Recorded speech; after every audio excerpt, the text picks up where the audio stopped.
Hello and welcome to the Icon Church Leadership Podcast. My name is Justin Anderson. I'm the lead pastor here at Icon Church. And for this season, instead of Alona and I, it is I and our spiritual formation director, Josh Sercey. Josh, say hello. Hello. That's his voice, guys. That's how he sounds. That's how you'll know it's him. Here at Icon, we do this podcast because we believe that strong, healthy leaders are what help the church thrive. We believe leaders are learners, and that if we're not learning, we're not leading. So we want to grow and learn. And this season in particular, we want to discuss a certain aspect of our overall health as leaders that is probably not addressed as often as it should be. And so in this season, as we are wrapping the year, we have dealt with coronavirus and all of the craziness, and we are now walking into election season as we record this. We want to talk about our mental or emotional health, or lack thereof. Specifically, we want to discuss how looking at who God is and how we can embrace his character, and that can restore the ways that we have been mentally or emotionally broken. But this is not a conversation that happens very much in leadership. Josh, why do you think that is? Yeah, man. With leadership comes certain responsibilities. We all know that. And so when we get into leadership, there's certain things that we have to leave behind. So like when I'm leading our community group leaders here at Icon, there are certain aspects of my humor that I can't take in with me. If I'm hanging out with my best friend Kyle or whatever it may be, I can make some certain jokes because it's not in a leadership context. But as soon as I step in and put my leadership hat on, there are pieces of me of my personality that I have to leave behind. But I think we get confused when we think that part of what we leave behind is our mental and emotional health. So though we have to compartmentalize some of our personality in leadership, we can't compartmentalize pieces of our personhood. And our mental and emotional health is a foundational piece of our personhood, of how we operate as human beings. And so whether you want to or not, we bring into leadership our mental and emotional issues. It's not that piece of us that we can just leave behind. It's a core piece of who we are. And so we don't talk about it a lot because we think we have to leave it behind as leaders, but then we get into trouble because we can't. Yeah, it's one of those pieces of us that's maybe most tempting to leave behind or compartmentalize or hide because often it reflects weakness, right? And we don't want often as leaders to project weakness. We want to project strength. We got it all together. We know what's going on. We know the future, and just strap onto my back and I'll take us there, right? Yeah. And sometimes being honest about our emotional or mental unhealth can feel like weakness in a way that could, undercut our trust in leadership or something like that. So this is the misunderstanding that we want to address this season. We want to address it head on and talk about how actually embracing the reality of our mental and emotional health can strengthen our leadership, not diminish it. So we want to talk about kind of our one-liner for this series and break it down piece by piece so that we can all see why this conversation matters. So here's the one-liner. We want to look at who God is and how he can make us mentally and emotionally whole, giving us the space to become the leaders we've always wanted to be. So let's break this down piece by piece. Josh, a look at who God is. Why does it matter to look at who God is when we're talking about our emotional or mental health? Right. For a couple of reasons. First, because we want to look at God because God is a certain way. His character actually is reliable, and he's shown us who he is in relation to his creation, specifically how he is in relation to his people. And so with God, we have a clear revelation of how he is, and it's a description of himself that always holds true. And so when we look at God, we can trust that he's going to be the way that he said he will be. And so we need that consistency as we're moving towards health, the consistency of his character. But also, second, and this sounds kind of strange to just say, but I think it's worth saying in this conversation, God is of consequence when it comes to our mental and emotional health. I believe in and have benefited a ton from mental health experts, going to see a counselor, going to see therapists, but I'm afraid that sometimes as Christians, at least today, we've excluded personal encounters with the living God out of this conversation. I think we have just run to those who are mental health experts and who can help, but have forgotten that we are created in the image of God. And we've kind of truncated the conversation around mental and emotional health because we exclude the one who made us with minds, the one who made us with emotions, and don't really believe, we might not say it, but don't really believe that he's of consequence, that he actually can help us in this conversation, that an encounter with him, seeing him rightly, actually can regulate our brains like mental health experts talk about, that God is able to do that when we encounter him. Yeah, it's a little like the way in which people can treat pastors sometimes as an end rather than the role of a pastor to bring us into the presence of God. Like a good pastor is never going to point towards themselves, but is going to point a person back to the relationship with God they were made for, right? And it's similar with a therapist, that the right kind of therapist or a good therapist isn't going to make you dependent on them. They are going to help you realize how you can be dependent on God, right? So then keeping our focus on who God is can become that anchor because his character never changes. And often it's the ever-changing uncertainty of life that causes many of our mental and emotional problems or challenges. But the constancy of God, therefore, can be kind of the anchor in the storm. So it's good. Okay, let's look at the next piece.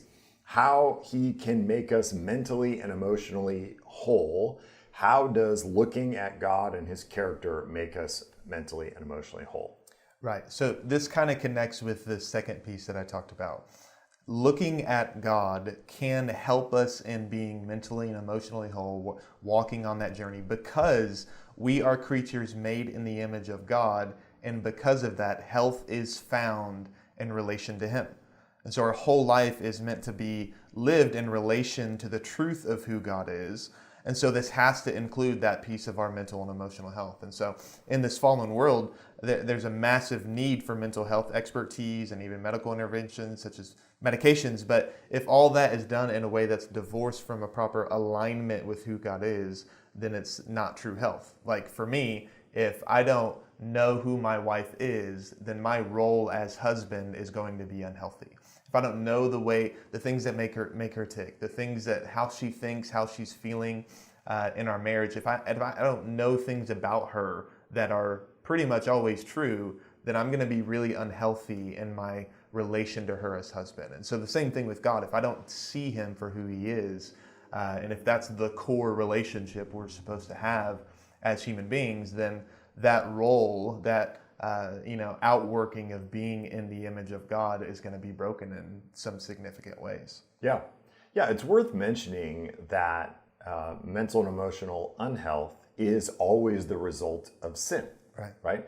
And to clarify that's not to say that if you are dealing with mental or emotional unhealth, that it's because you are sinning, right? Like that you've sinned in some way, and this is an evidence of your culpable sin or something like that. Like that's not the idea, though.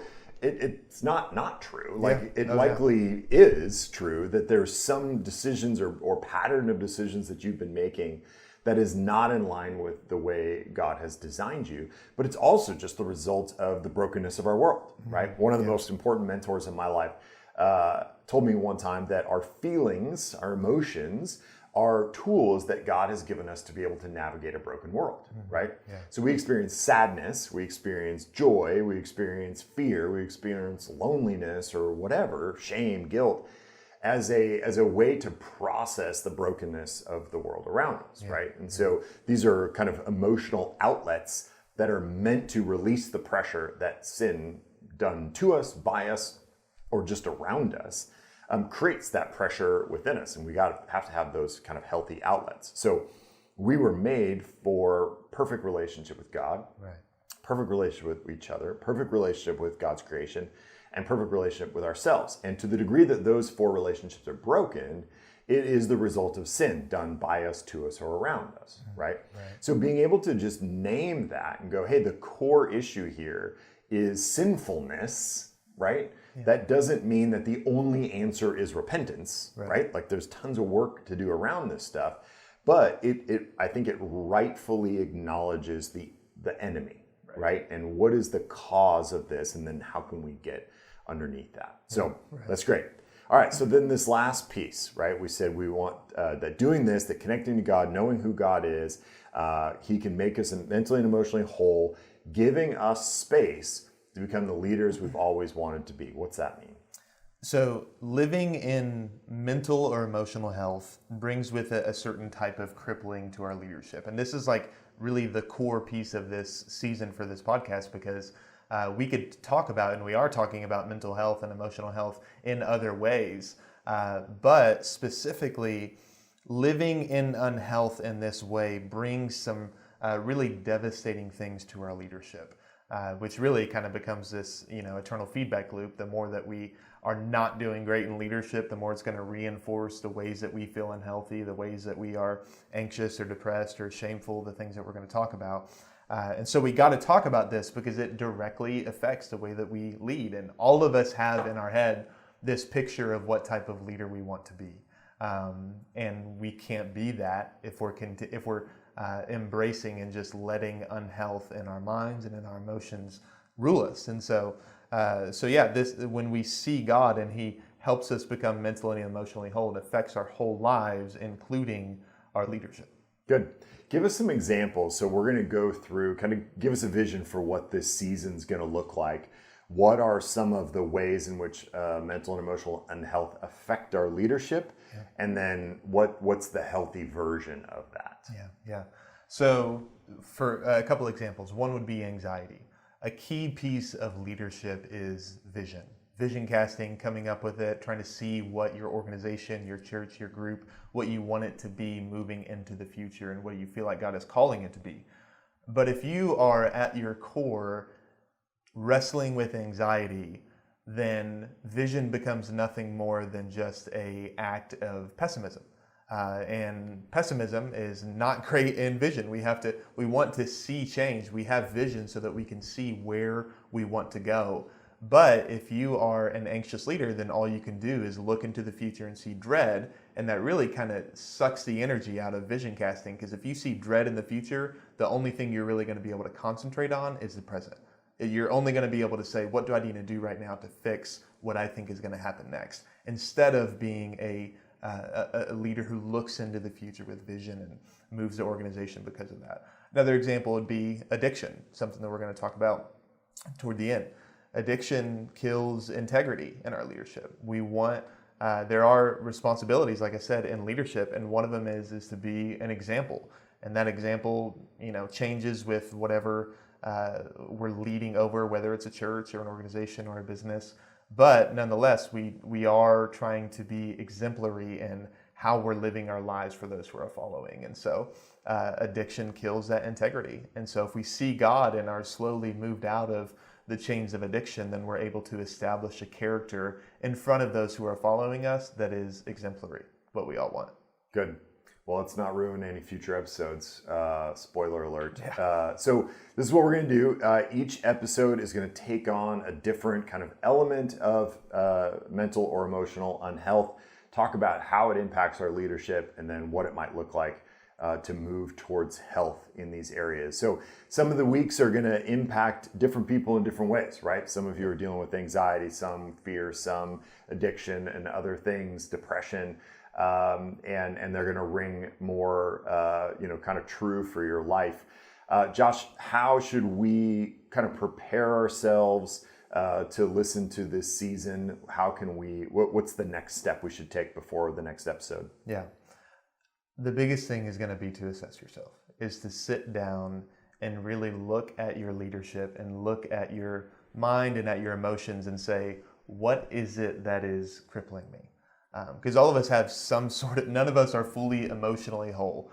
None of us are fully mentally whole. We all have these things that are either going to cripple us or at least hamper us in our leadership. And so just to embrace the fact and the necessity of vulnerability in this. This conversation is going to require vulnerability. And so the first step of vulnerability is to just assess yourself and admit, this is where I am, this is where I'm struggling, and I need help. Okay. Well, join us for the next several weeks as we look at mental and emotional health in our leadership. I think you are really going to benefit from the work that Josh has done in this area, and we could see some real progress in our leadership. So you can get this podcast wherever you got this episode. You can get all the rest, whether that's on Spotify or iTunes, anywhere you get your podcasts. Thank you so much for joining us today, and we'll see you next week.